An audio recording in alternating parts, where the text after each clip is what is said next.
श्री शिवाय नमस्तुभ्यम। देखिए, आज का यह वीडियो बहुत ही खास होने वाला है, क्योंकि आप सभी जानते हैं कि पूज्य गुरुजी सालों से अपनी शिव महापुराण की कथा तो कह रहे हैं, लेकिन कल की शिव महापुराण की कथा में उन्होंने जो एक कनेर के पुष्प से और एक बेलपत्र से जो उपाय बताया है, वह आज तक किसी भी अपनी शिव महापुराण की कथा में नहीं बताया।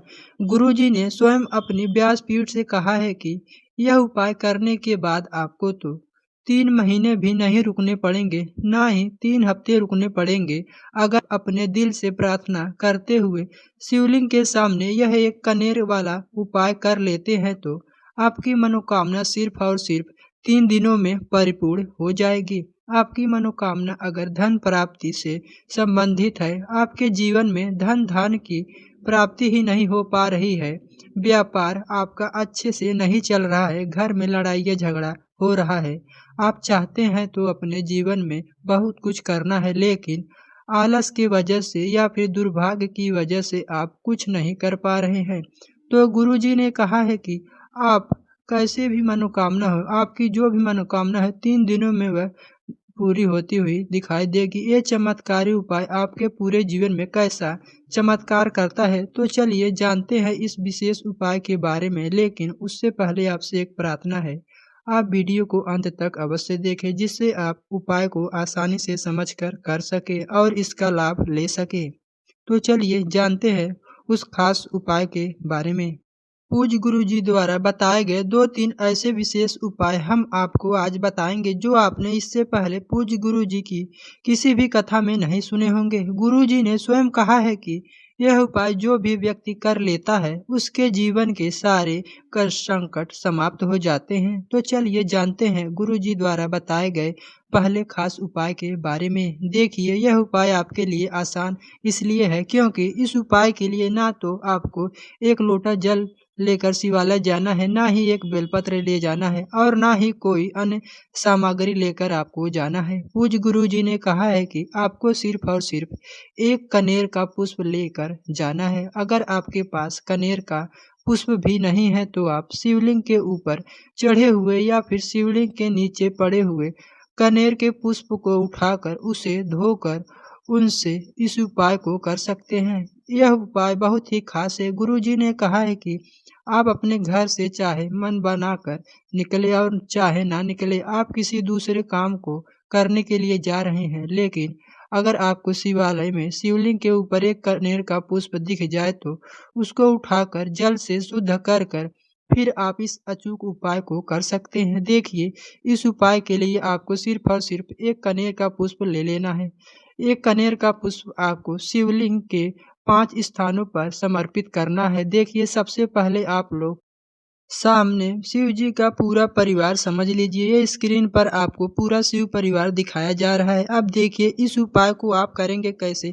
आप जो एक कनेर का पुष्प लेकर गए हैं, उस कनेर के पुष्प को आप सबसे पहले श्री गणेश जी वाले स्थान पर आपको टच कर देना है, यानी कि गणेश जी वाले स्थान पर आपको रखेंगे, लेकिन आपको अपने हाथ से यह पुष्प छोड़ना नहीं है और ओम नमः शिवाय या फिर श्री शिवाय नमस्तुभ्यम मंत्र का स्मरण कर लेना है। फिर दोबारा इसको उठाकर और श्री कार्तिक जी के वाले स्थान पर आपको टच करा देना है, यानी कि स्पर्श करा देना है और श्री शिवाय नमस्तुभ्यम या फिर ओम नमः शिवाय का स्मरण कर लेना है। फिर आपको तीसरे नंबर पर आपको माता अशोक सुंदरी वाला स्थान पर आपको वहां पर इस कनेर के पुष्प को टच करा देना है, यानी कि स्पर्श करा देंगे और फिर आपको मंत्र का स्मरण कर लेना है। फिर इसके बाद चौथे नंबर पर आप कहाँ इसे टच कराएंगे, तो वह बहुत ही ध्यान से समझिएगा। देखिए, शिवलिंग के ऊपर जो एक मटकी रखी होती है, जहाँ से एक एक बूंद जल शिवलिंग के ऊपर गिरता रहता है,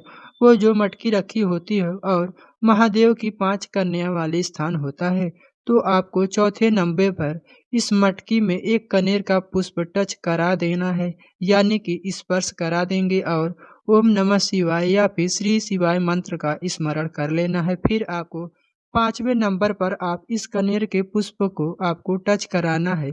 जो शिवलिंग के बगल में त्रिशूल होता है, उसमें आपको त्रिशूल की जो तीनों डंडी होती है, त्रिशूल के जो तीनों सूल होते हैं, उन तीनों सूलों में आपको जो मिलान वाली बिंदु होती है, जहाँ ये तीनों मिलते हैं उस स्थान पर आपको इसे टच कराना है। सामने आपको गोल-गोल घेरे में समझाने का प्रयास किया जा रहा है। यह वाला जो स्थान होता है, यहाँ पर आपको कनेर का पुष्प टच करा देना है और ओम नमः शिवाय या फिर श्री शिवाय नमस्तुभ्यम का स्मरण कर लेना है। इसके बाद इस पुष्प को सबसे आखिरी में आपको शिवलिंग के ऊपर समर्पित कर देना है। इस पुष्प की डंडी का हिस्सा जलाधारी की तरफ रहेगा और सामने जैसे वीडियो में दिखाया जा रहा है, ठीक ऐसे ही आपको शिवलिंग के ऊपर समर्पित कर देना है। और आपकी जो भी कामना हो, जो वर्षों से पूर्ण नहीं हो रही है, जिसके लिए आप बहुत सारे व्रत कर लिए हैं, बहुत सारे उपाय कर लिए हैं, बहुत सारे टोटके भी कर लिए होंगे, लेकिन आपकी मनोकामना नहीं परिपूर्ण हो पा रही है, तो शिवलिंग के ऊपर इस प्रकार से आपको रख देना है और महादेव से प्रार्थना कर लीजिएगा। पूज्य गुरुजी ने कहा है कि आपके जीवन में जितने भी संकट होंगे या फिर आपकी जो भी विशेष मनोकामना होगी, वह आप स्वयं देखिएगा कि महादेव कितनी शीघ्रता से परिपूर्ण कर देते हैं। सिर्फ 3 दिनों के अंदर आपकी बड़ी सी बड़ी मनोकामना भी परिपूर्ण हो जाएगी। देखिए, पूज्य गुरुजी ने कहा है कि ये त्रिशूल में हम लोगों ने 5वें नंबर पर इस फूल को टच कराया है। इसका मतलब यही है कि हम महादेव से प्रार्थना कर रहे हैं कि आप अपने इस त्रिशूल से हमारे जीवन में चल रहे संकटों, परेशानियों को, हमारे जीवन में जो भी समस्याएं को समाप्त कर दें। गुरुजी ने कहा है कि इस उपाय को आप सुबह भी कर सकते हैं और शाम को भी कर सकते हैं। जब आपके पास टाइम हो, तब आप इस उपाय को कर सकते हैं। अब इसके बाद जानते हैं पूज्य गुरुजी द्वारा बताए गए दूसरे खास उपाय के बारे में। इस उपाय के लिए आपको सिर्फ और सिर्फ एक बेलपत्र लेना है और एक समी पत्र ले लेना है। फिर इसी के साथ आपको ले लेना है 1 लोटा जल। आपके पास एक बेलपत्र नहीं है या फिर एक समी का पत्र नहीं है, तो शिवलिंग के ऊपर चढ़ी हुई बेलपत्र को उठाकर उसे जल से शुद्ध करके फिर आप उसका भी इस्तेमाल कर सकते हैं। बस आपको ध्यान रखना है कि यह बेलपत्र कहीं से भी कटी-फटी नहीं होनी चाहिए। आप जो 1 लोटा जल लेंगे वह तांबे के पात्र में ही लेना है। अब सिर्फ ये तीनों सामग्री लेकर आपको पहुंच जाना है शिवालय। इस उपाय को भी आप शाम को करना चाहे तो शाम को कर लेंगे और सुबह करना चाहे तो सुबह कर लेंगे। शिवालय पहुंचने के बाद आप सबसे पहले एक काम करेंगे, जो एक बेलपत्र आप लेकर गए हैं, उस बेलपत्र को आप माता अशोक सुंदरी वाले स्थान पर टच करा दीजिएगा। लेकिन यह उपाय इसलिए खास है क्योंकि यह जो बेलपत्र आप माता अशोक सुंदरी वाले स्थान पर टच कराएंगे, इसकी डंडी शिवलिंग की तरफ रहेगी। शिवपिंडी की तरफ इस बेलपत्र की डंडी रहेगी। वैसे हम लोग जो भी उपाय करते हैं तो उसमें यह बेलपत्र की डंडी जलाधारी की तरफ रहती है, लेकिन यह उपाय करते समय बेलपत्र की डंडी शिवलिंग की तरफ रहेगी और यह बेलपत्र माता अशोक सुंदरी वाले स्थान पर हम लोग टच करा देंगे। टच कराते हुए श्री शिवाय नमस्तुभ्यम का स्मरण कर लेना है। कम से कम 5 बार, 11 बार या फिर 21 बार इस स्मरण करने के बाद आपको इसको उठाकर शिवलिंग के ऊपर समर्पित कर दीजिए। शिवलिंग के ऊपर समर्पित करने के बाद फिर आपको मंत्र का स्मरण कर लेना है। आप जो समय का पत्र लेकर गए हैं, उस समय को आपको कहाँ रखेंगे तो बहुत ही ध्यान से समझ लीजिए। जलाधारी के नीचे जहाँ जल गिरता है, शिवलिंग की जलाधारी होती है, उससे जो जल नीचे गिरता है, उसी स्थान पर आपको यह एक समी पत्र समर्पित कर देना है। जहाँ से शिवलिंग में चढ़ाया हुआ जल नीचे जमीन पर गिरता है, उसी स्थान पर आपको यह समी पत्र रख देना है और ओम नमः शिवाय मंत्र का स्मरण कर लेना है। सामने जैसे आपको वीडियो में दिखाया जा रहा है, ठीक इसी प्रकार से करिएगा। अगर कोई भी छोटी सी गलती कर देते हैं तो आपको इस उपाय का पूर्ण फल नहीं प्राप्त होगा और आपकी पूर्ण फल की प्राप्ति भी नहीं होगी।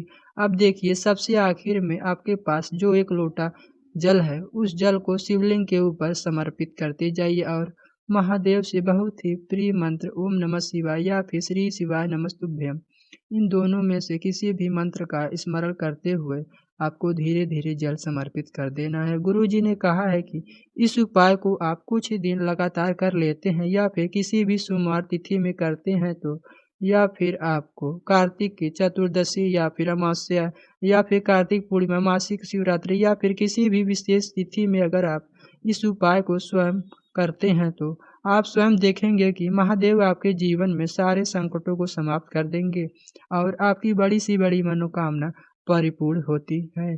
इसके बाद हम जानते हैं पूज्य गुरु जी द्वारा बताए गए आखिरी उपाय के बारे में। इस उपाय के लिए भी आपको 2 बेलपत्र ले लेनी है। बेलपत्र लेते समय आप ध्यान रखेंगे कि यह कहीं से भी कटी-फटी नहीं होनी चाहिए।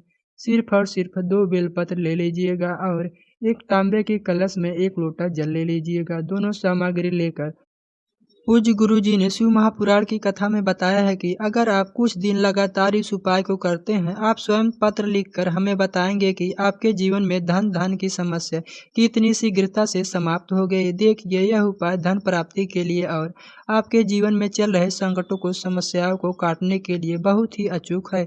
देखिए, इस उपाय को भी आप सुबह करना चाहे तो सुबह कर ले या फिर शाम को करना चाहे तो शाम को कर ले। शिवालय पहुँचने के बाद सबसे पहले आप 2 जो बेलपत्र लेकर गए हैं, उसमें सबसे पहली बेलपत्र आपको माता अशोक सुंदरी वाले स्थान पर समर्पित कर देना है। बेलपत्र की डंडी का हिस्सा जलाधार की तरफ रहेगा और बेलपत्र की चिकनी साइड का हिस्सा नीचे की तरफ रहेगा।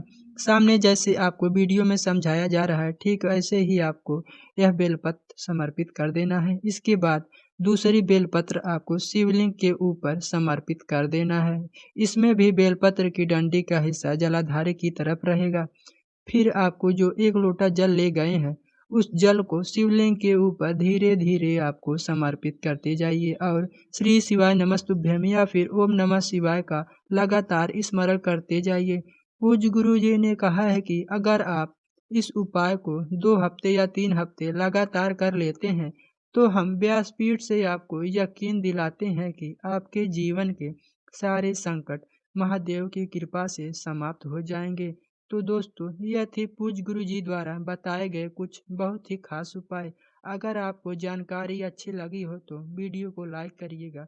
मिलते हैं एक नए वीडियो में एक नई जानकारी के साथ। श्री शिवाय नमस्तुभ्यम। हर हर महादेव।